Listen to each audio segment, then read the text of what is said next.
Hello, everyone, and welcome back to one of these interview episodes of the SWW show. I'm Mike, and today with me a special guest from decently around the world, and we're here to talk about, let's just say, let's hope you don't have any fear of rodents today. So, to get us started, do you mind introducing yourself and the game we're here to talk about?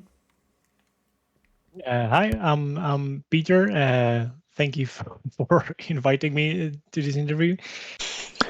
The game is called Rats in a Cage.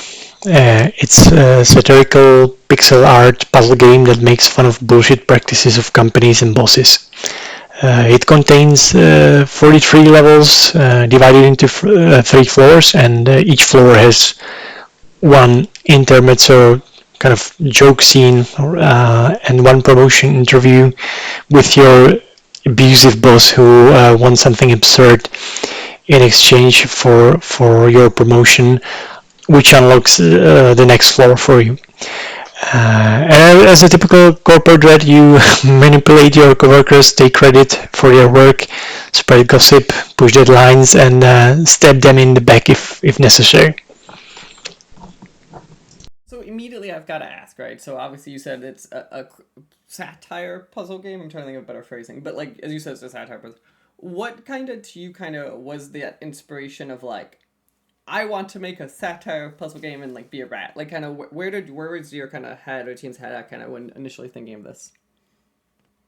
Well, it was actually like kind of other way around because we were trying. Well, I should say first that I'm working with my wife and my brother on this, so we're a really small team. And I was trying to do some kind of like puzzle game, but it was more riddle game than puzzle game.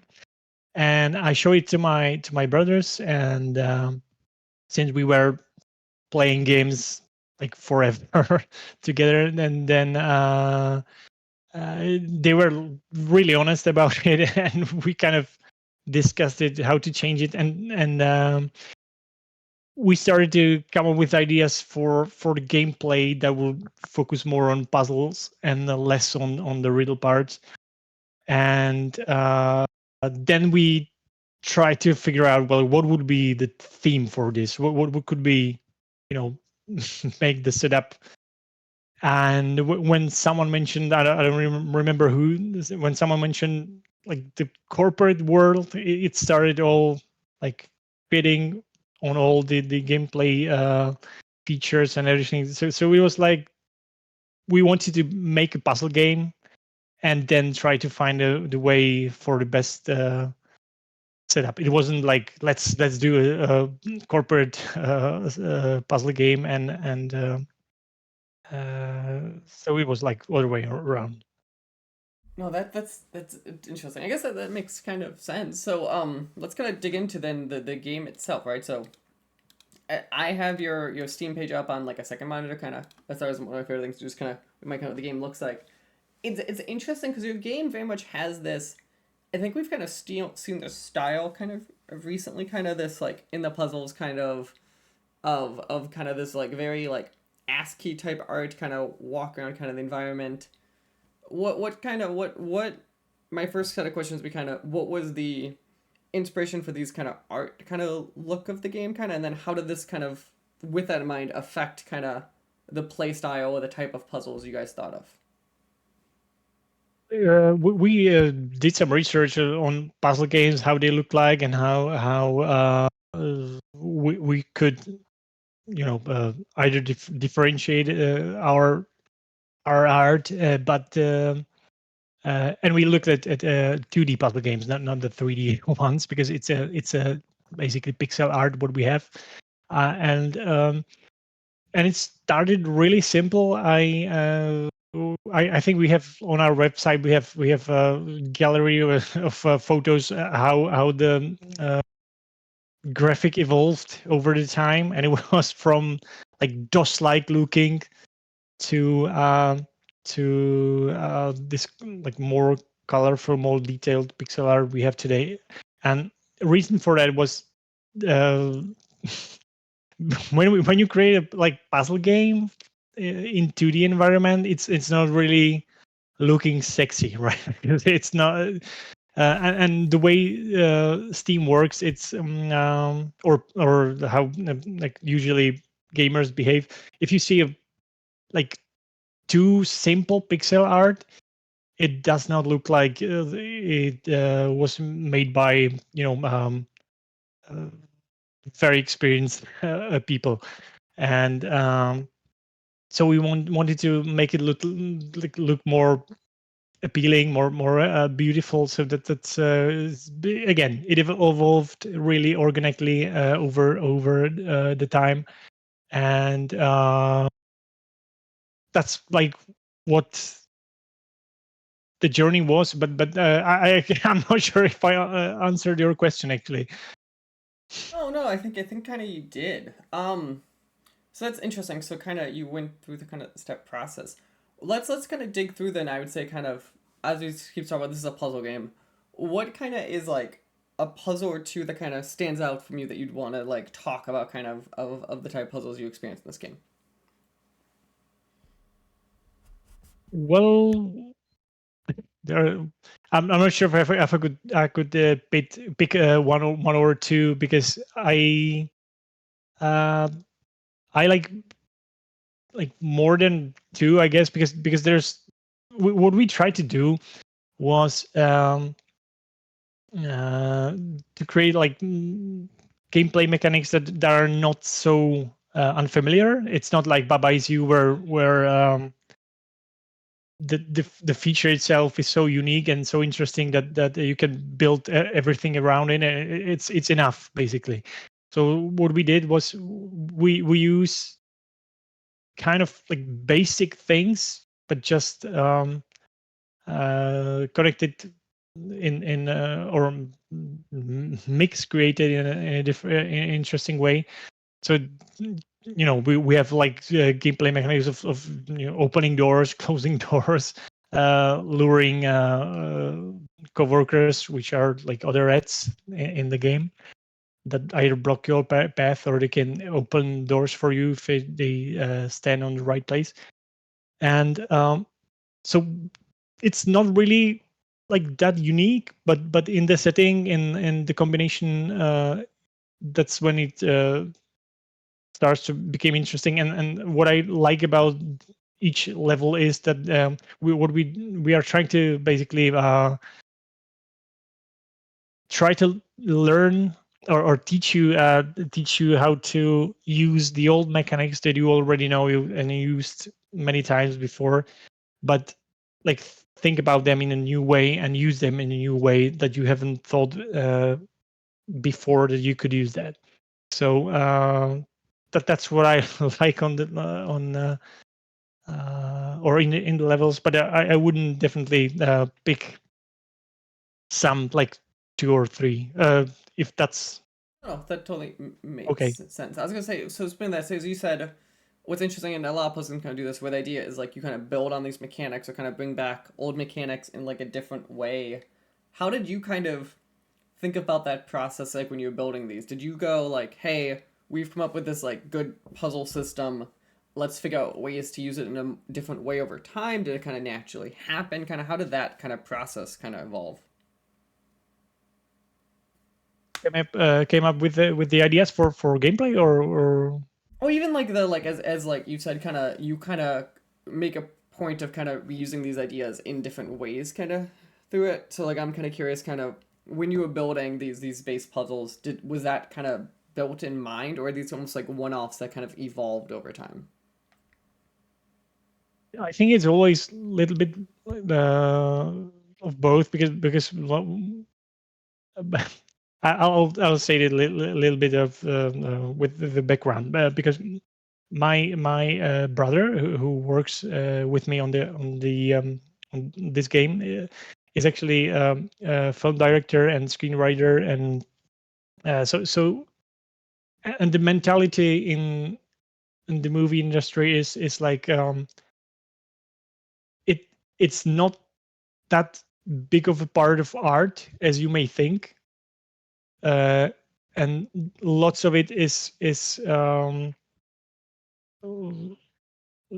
it's like what's the word for it? Uh, sorry, it's like more of a craft. Basically, you learn something, how to do it, and it helps you with the creative process. So that's basically the same thing we did here. uh, we wrote down all kinds of things, or gameplay mechanics that we could use in the game, and then we compare them with what we like the best, and we thought about it like, is this uh, expanding what we have, or is it just too similar, or is it unusable with other mechanics that we have. And it was like basically a table of all gameplay ideas, and then we just started to vote on each gameplay mechanic, and try to do the mix that would work together best, if that makes sense. I'm not sure if. Oh no, that actually makes a ton of sense. Were there any mechanics that ended up kind of like on the cutting room floor that you kind of stand out to you, or is it kind of like a lot of the mechanics kind of found ways kind of into the game? No, well, we actually removed some. I think like a year ago something, and there was one I kind of really liked, and I miss it in the game, and that was like breaking the walls. You could, because uh, for listeners, the puzzle game we or the levels we created, they are like closed. There's kind of like layout of spaces where you can go, and it's really important because the layout basically tells you what you can or can do. And because the basic mechanic, or most used mechanic, is that the coworkers always go for either a coffee or gossip if they have clear path to it. uh, and that's the most useful thing in the game. So when you would change the layout, you would change the options that you could do, or it would really expand your options, ideas, creativity. And it was like really fun for me, but also it was uncontrollable, because even with the gameplay mechanics we have now, we just simply can't find all the solutions that people come up with, because we've sent the game to I think like 12 or something people, and we asked them to record their playthrough, and we were amazed what people come up with. Like, of all the solutions we didn't expect people to do. And with the wall, or the breakable wall, it would be even worse, and even like uncontrollable, and uh, it will basically change the learning path you have throughout the game, because the levels are like built, so this level will teach you like this specific thing, so you can use it later. But if you somehow hack, or like find a different solution, and you didn't learn that important thing you should have learned, then you will miss it later, and the later level will be that harder for you, because you skipped that one. So that's why we uh, removed removed it from the game. That is interesting. Yeah, because the idea of obviously naturally in puzzle games is you are kind of building on it, right? So you have to kind of make sure the users have these foundational skills. Yeah, that's. Was there any thoughts you had of like in the puzzles, if you get fundamentally stuck, like finding a way to like almost on the fly teach the user kind of this basic thing they obviously missed, or is it kind of more kind of locking down the early levels to make sure you can't get past it without kind of learning your lesson? Is the second one, because we when we know that you need to definitely learn something in the game, that's where we spend the most of the time, like perfecting it. So so there would be, or we, at least we hope, there would be no other possible solutions for you to do, and that's why they are also like simplified, I would say, because when you teach you like something new, it's always like a little bit easier level for you. So you so there are no like basically less items you have, or less gameplay mechanics you have there, then it's more probable for you to do the solution we intended you to do. But that's what we try to basically do. Definitely try to uh, make it easier, and make sure you want that there's level with that important stuff where you can't do anything else than to learn that important stuff. Perfect. No, that makes total sense. So as we are talking, you are a solid basically 4 weeks out from release. You guys are running towards the finish line really fast.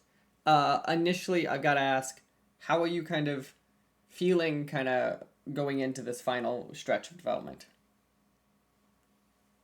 It's basically the game is, let's say, completed.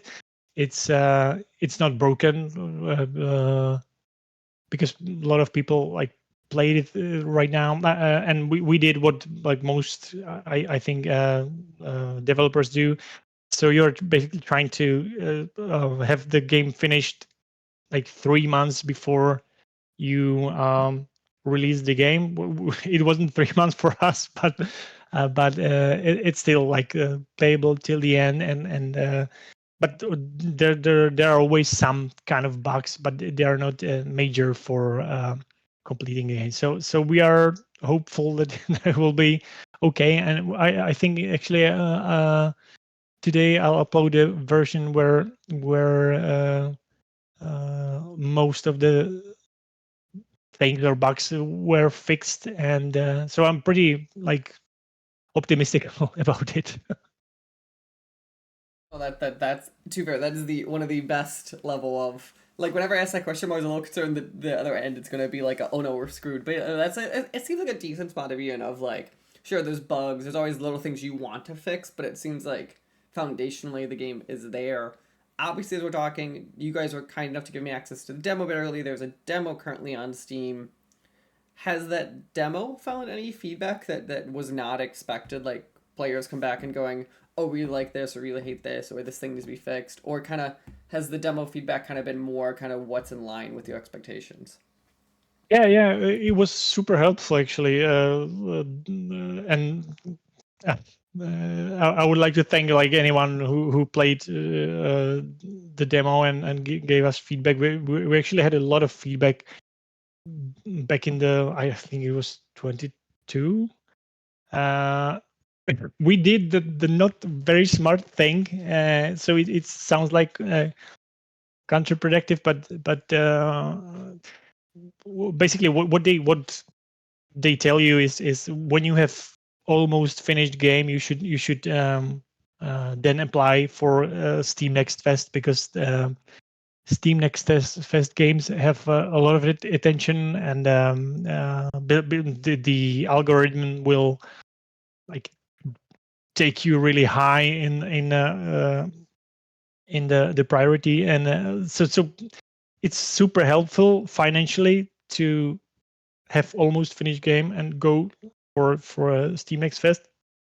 But we were in a stage where we had some kind of like version of the game, and we were faced with the decision like do we think this is okay, and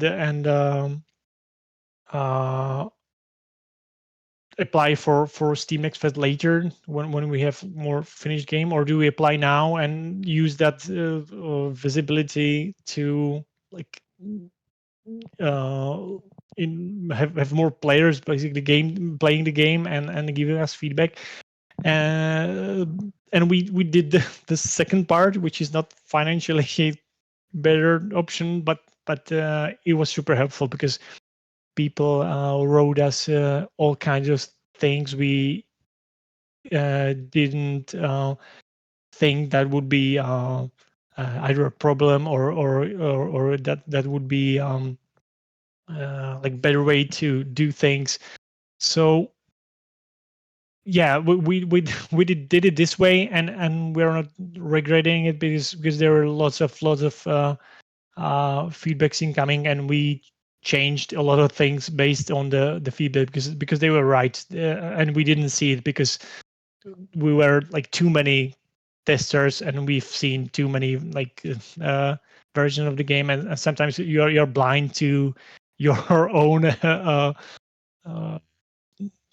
mistakes because it's like, yeah, well, I've been doing this quite a lot of times, so I understand it, and it was like super helpful. No, that makes sense. Yeah, that's interesting. Yeah, because a lot of that is entirely against the advice I've been hearing kind of too. Yeah, where you guys did a super early Next Fest. Do you feel that foundation of having that a lot of feedback super early on shifted development of this game? Like, do you think if you had this feedback window way later in the development, would we be looking at a different game right now? The it will be a very different game, I think. So that's a yes. Perfect. But yeah, as again, the game we're talking about here today is Rats in a Cage. As we said, there is a demo currently available on Steam. You come out September 20th. Do we have? I don't see it. Is there a price point that you guys know you're gonna be launching it yet? We are like the base price for the game is 19.99 because that's basically what most of the puzzle games do have actually for the base price tag. So that's gonna be 19.99. Perfect. The way I like to wrap up all of these discussions about the games is to leave the floor with you. Is there anywhere you want to send people? Anything about the game you want to shout out? Anything you feel like we have missed on our discussion? The floor is yours. What would you like to kind of say as the final thoughts or discussion for Rats in a Cage? Um, I would say give Resident Cage a try. The demo is free on Steam, and it may surprise you, even if you're not a fan of hand-drawn pixel graphics. Try it. The beauty of the game lies within. It's not a love at first sight material. It's one of those games you need to play to fall in love with it. So please try it. That's my message, I guess. So I'm not sure that if that's what you meant or Oh, that's perfect. That's perfect. So again, the game is Rats in a Cage. You are part of Super Deep Borehole. Did I say that right? yeah. Perfect. Yeah, Super Deep Borehole. Go wishlist this game. Go check out the demo. That costs you nothing. It helps visibility a ton. And maybe you will decide you want to buy the game. But again, I want to say thank you for joining me today to talk about Rats in a Cage. And I hope you kind of enjoy and get some sleep these last few weeks, kind of running straight into launch. Thank you.